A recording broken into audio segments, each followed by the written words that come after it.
kita pergi kepada huraian dia ataupun fawaid yang dapat kita kutip daripada dua ayat ini.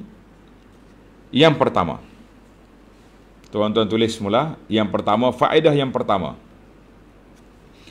surah Saba, surah di antara 5 surah yang dimulai dengan Alhamdulillah. Semua surah yang mula dengan Alhamdulillah ni surah Makkiyatun. Makkiyah, dia ikut tartib Quran. Di awal mula-mula sekali, Alhamdulillahirrabbilalamin. Kamu duduk di tengah-tengah, iaitulah surah apa? Surah Al-An'am dan surah Al-Kahfi. Kemudian dipanggil Ar-Rubu'ul Akhir, separuh akhir ni duduk surah Saba dengan surah Fatir. Ya, Fatir yang akan datang ni jelas kepada kita. Maka kata di para ulama, susunan surah-surah ini, surah yang dimulai dengan Alhamdulillah ini adalah dengan taufik daripada Allah Azza wa Jalla, ataupun disebut dengan nama tauqif, bukan susunan sahabat. Memang disusun oleh Allah Azza wa Jalla. Bila turun ayat ni, Nabi kata letak di sini, letak di sini, letak di sini, letak di sini. Kemudian setiap tahun Nabi kita mudarasah, ulang kaji surah yang sudah turun dengan Jibril alaihissalam daripada awal dibaca sampai ke akhir. Dan di akhir hayat Nabi sallallahu alaihi wasallam, Jibril ulang 2 kali Al-Quran. 2 kali ulang. Kemudian Nabi sampaikan kepada sahabat-sahabat dia, penghafal Al-Quran. Maka Nabi wafat, Al-Quran itu sudah mahfuz fis sudur, sudah terpasak dalam dada sahabat-sahabat radhiyallahu anhum, dan ada sebagainya ditulis. Sebab itulah bila berlakunya peperangan Yamamah, ramai sahabat yang mati. Sayyidina Umar minta Abu Bakar kumpulkan Quran, tulis Al-Quran. Kalau tidak, mati sahabat ni, Quran pergi sekali dengan mereka ke dalam kubur, kita tak ada lagi kitab. Akhirnya Abu Bakar terima cadangan Sayyidina Umar radhiyallahu anhu. Baik, kita pergi pada yang kedua. Yang kedua, faedah yang kedua, Allah Ta'ala sebut Alhamdulillah yu'allimuna azza wa jalla kaifa nahmadu.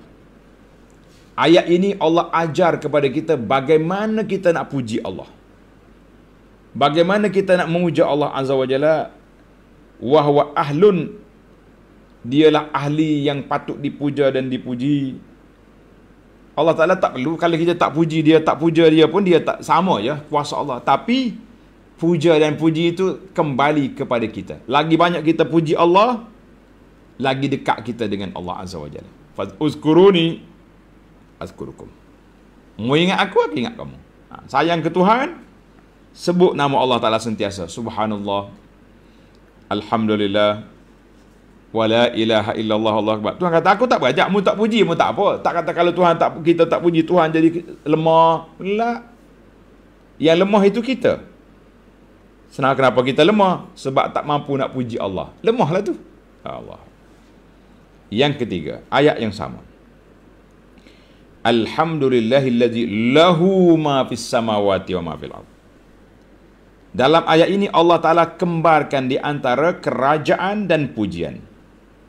Iqtiran.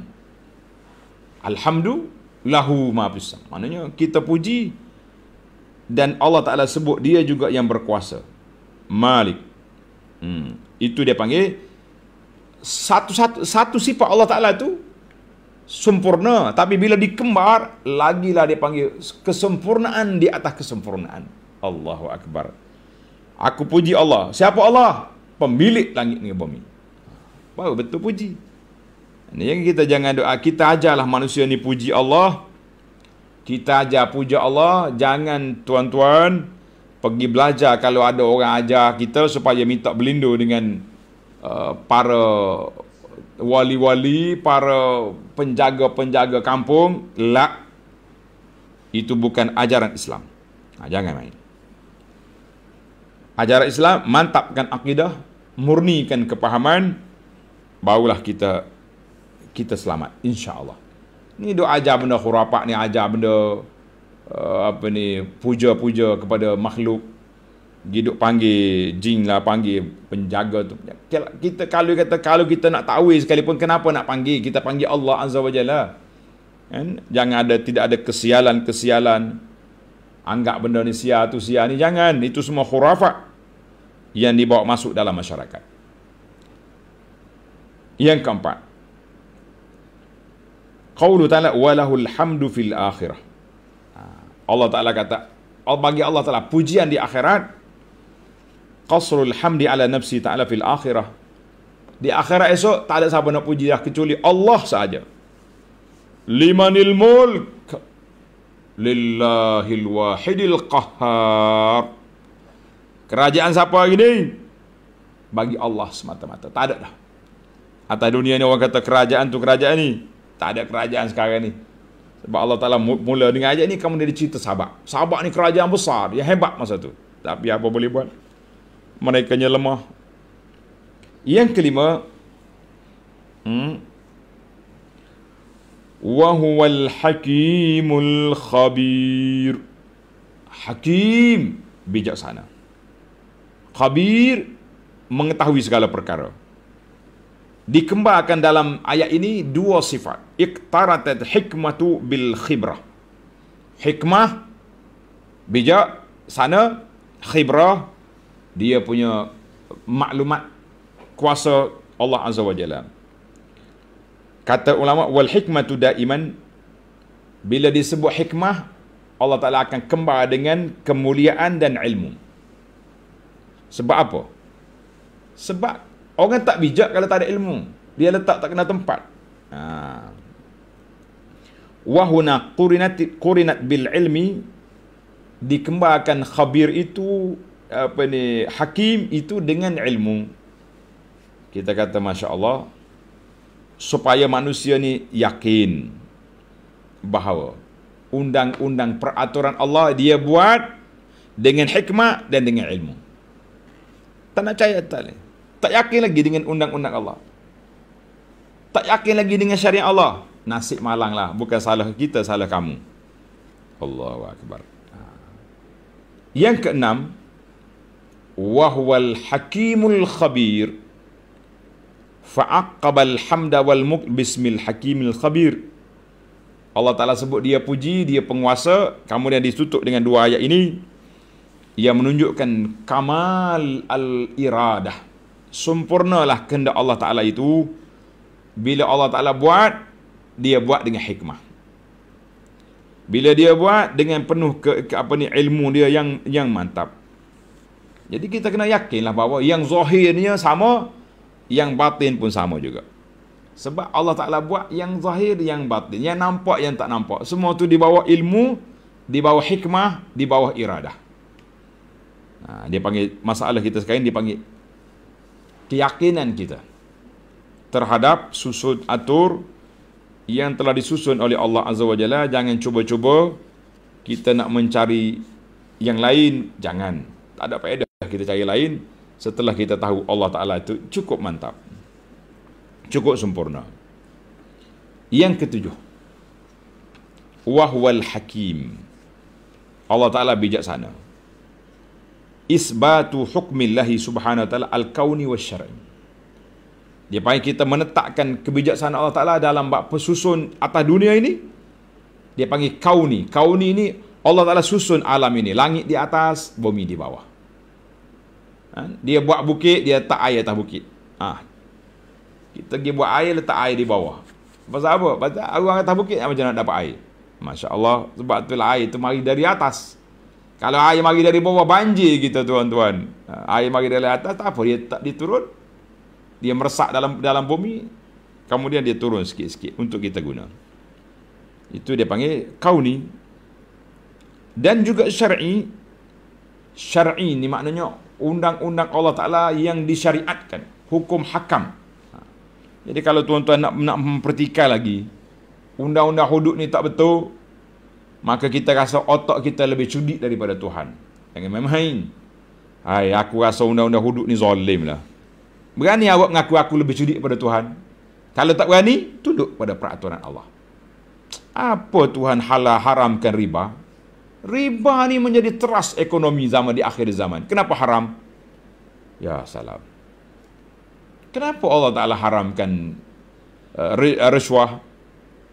Kenapa? Jadi kalau lawan, kenapa? Bermakna orang tu tak percaya kepada Al-Hakimul Khabir. Na'udzubillah.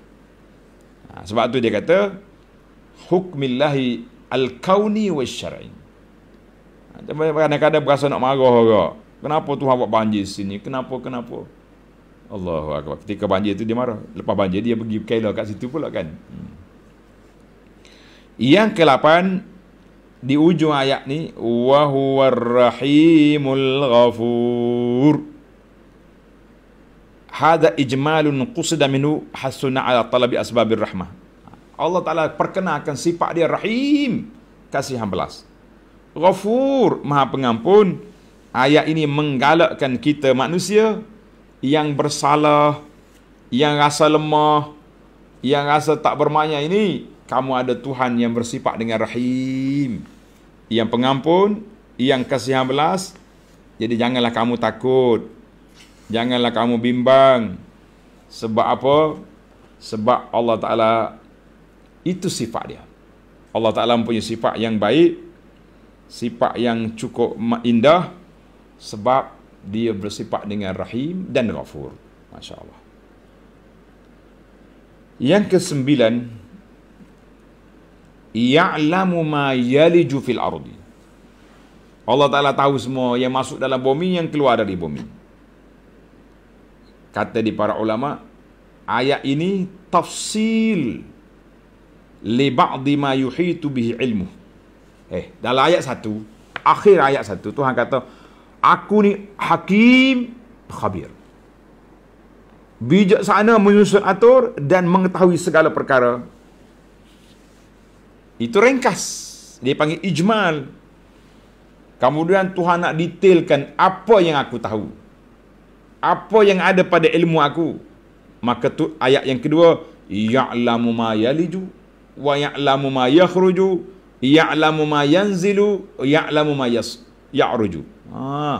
Tuhan kata, aku tahu apa masuk dalam bumi, aku tahu. Yang keluar dari bumi, aku tahu. Yang turun dari langit, aku tahu. Yang naik ke langit, aku tahu.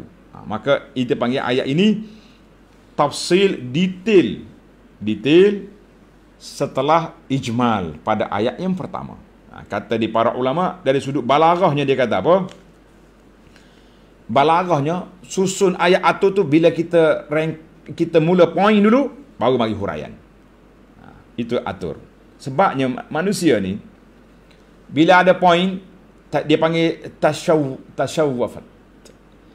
Jiwa kita nak dengar. Sebab itulah bila kita nak ceramah, kita bagi point. Tidak. Tuan-tuan dan puan-puan, dalam kuliah saya malam ni ada 4 perkara yang akan saya huraikan. 1, 2, 3, 4. Jadi jemaah pun tanda 4 perkara. Yang pertama, 1. Yang kedua, kita duk tunggu yang mana yang ketiga, mana yang keempat. Jadi ayat ni Tuhan kata, aku ni rahimul ghafur, aku ni hakimul khabir. Apa dia hakim? Apa dia khabir? Ya'lamu. Tuhan tahu yang naik, yang turun, yang keluar, yang masuk, semua di bawah ilmu Allah Azza wa Jalla. Para jemaah sekalian, kemudian sekali lagi Allah Ta'ala tutup ayat itu dengan Ar-Rahim Al-Ghafur. Tulis yang ke-10. Yang ke-10, Ar-Rahim Al-Ghafur. Di ayat yang ke-10 ni kita kena buat sub point sikit. Di bawah yang ke-10 ini, yang pertama, 2 sifat ini menggalakkan puak-puak kafir supaya taubat daripada syirik. Allah kata, aku Rahim, aku Ghafur. Mu masuk Islam, aku maaf semua kesalahan kamu yang lepas. Bagi orang yang sudah Islam, jangan bimbang tuan-tuan dan puan-puan. Kita ada Tuhan Ar-Rahim, Al-Ghafur. Sentiasalah kita minta belah kasihan Allah. Sentiasalah beristighfar, bertaubat kepada Allah Azza wa Jalla. Itu satu. Dalam poin yang kedua, dalam di bawah tajuk 10. Kenapa biasanya dalam Quran dia akan guna Al-Ghafurur Rahim. Al-Ghafur Ar-Rahim. Dia mula Ghafur dulu, kemudian dia baru mari Rahim. Cuba tuan-tuan cek dalam Quran, Al-Ghafur Ar-Rahim. Menarik juga ni. Sekarang ni mudah nak semak, nak tengok senara-senara yang mudah. Kita tengok dalam Quran ni. Al-Ghafur Ar-Rahim. Cuba tengok Al-Ghafur dulu. Al-Ghafur. Berapa ayat ada? Banyak sekali. Wa huwal ghafurur rahim. Surah Yunus. Innahu huwal ghafurur rahim. Surah Yusuf ayat 98. Nabbi ibadi anni anal ghafurur rahim. Suratul Hijri. Dalamnya kita cari ya, tuan-tuan buka Quran yang dalam handphone tu, tekan Al-Ghafur. Yang saya sempat. Ni saya cari spontan di sini je ni. Kalau tuan-tuan boleh cari lagi, cari. Ada 9 Al-Ghafur Ar-Rahim. 8. Al-Ghafur Ar-Rahim walaupun 8. Satu kemudian yang terakhir Al-Ghafurul Wadud. Baik. Kenapa di sini Allah Ta'ala tukar? Ar-Rahimul Ghafur. Tengok. Ulama kata fihi munasabatun hasanah. Ada munasabah yang cukup indah. Sebab di sini dimula dengan Rahim sebelum daripada Ghafur, mengikut siap. Ikut susunan ayat. 5 yakunu fis sama', di langit, di bumi ada kemaslahatan, kepentingan, manfaat bagi manusia. Jadi manfaat manusia yang aku begini min asarir rahmah. Kesan daripada rahmat aku turun hujan dari langit, keluar dari bumi tumbuhan. Masya Allah, tabarakallah. Kemudian bila kamu dapat nikmat, ada yang syukur, ada yang kufur.